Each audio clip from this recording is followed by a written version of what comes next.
Hey good people, and welcome back to the channel. It's Wednesday night, and I know you're here for a new Married at First Sight episode review. So for the purposes of this review, I'm going to give a recap of what happened with the couples in this episode, and then I'll give my opinion on each couple. So without any further delay, let's jump right in. Episode 3 picks up with Steve and Noi set to get married. Noi is finally escorted down the aisle by her father, and it seems like Steve and Noi have a strong physical attraction to one another. They go through the ceremony without any issue, and to be perfectly honest, this wedding was one of the least eventful weddings in the season. It was plain, it lacked any memorable moment, but so far, Steve and Noi seem to be the second most compatible couple for the season. At the conclusion of their wedding, they walk off and they have some one-on-one time.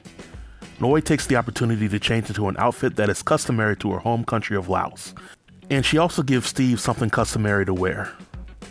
And during their time alone, they engage in some brief small talk and they seem very comfortable with one another. When they return to the ceremony, they share their first dance and they each give each other a smooch.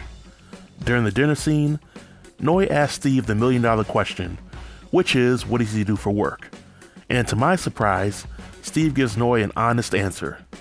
In her solo interview, Noi acknowledges that Steve is currently unemployed, but she's very optimistic that Steve will eventually find a job. At the wedding reception, one scene worth mentioning is the conversation between Steve and Noi's brother. And during this time, Noi's brother is inquiring whether or not Steve is going to give Noi the honeymoon pickle tickle, and Steve is pretty much respectful in answering the question, but the brother seems a bit persistent in getting a definitive answer, which to me is funny because the brother looks young enough to be Steve's son. Steve and Noi return to the hotel room, and they seem to have the chemistry needed to consummate their marriage that night. Steve claims that he isn't going to rush things, but I'm certain that they will hook up before the end of their honeymoon. So this next couple was the most painful to watch during this episode, but we definitely need to talk about what happened. We first see Alyssa in her hotel room as she's talking to her friends and getting ready for the wedding. And throughout her scenes in the hotel room, she continues to reiterate how important looks are to her and how she hopes that her husband is hot.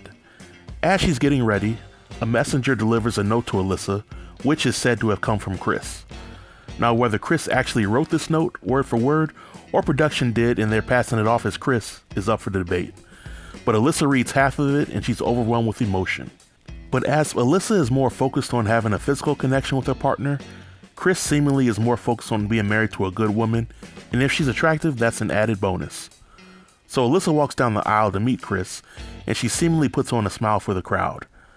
As the minister is reading Alyssa's bio, he shares something along the lines of, quote, "You'll always be able to tell when something is bothering Alyssa because her face will tell it."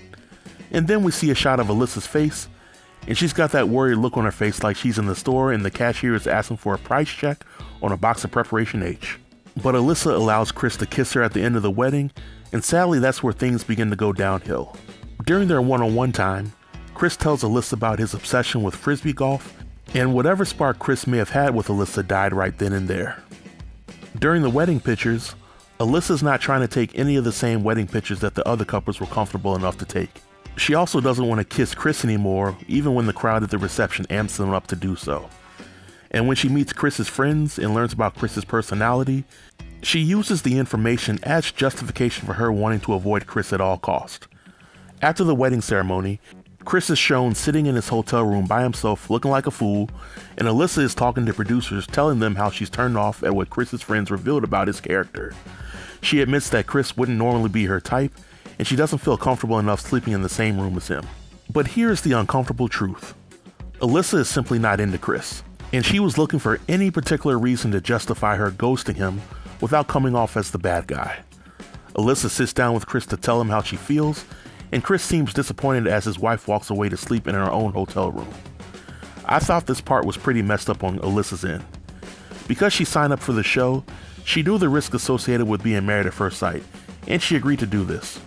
But because she didn't get 100% of what she wanted, she felt the need to embarrass Chris.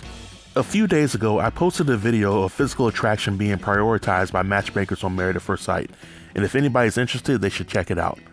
But this marriage has no shot of making it through the entire season.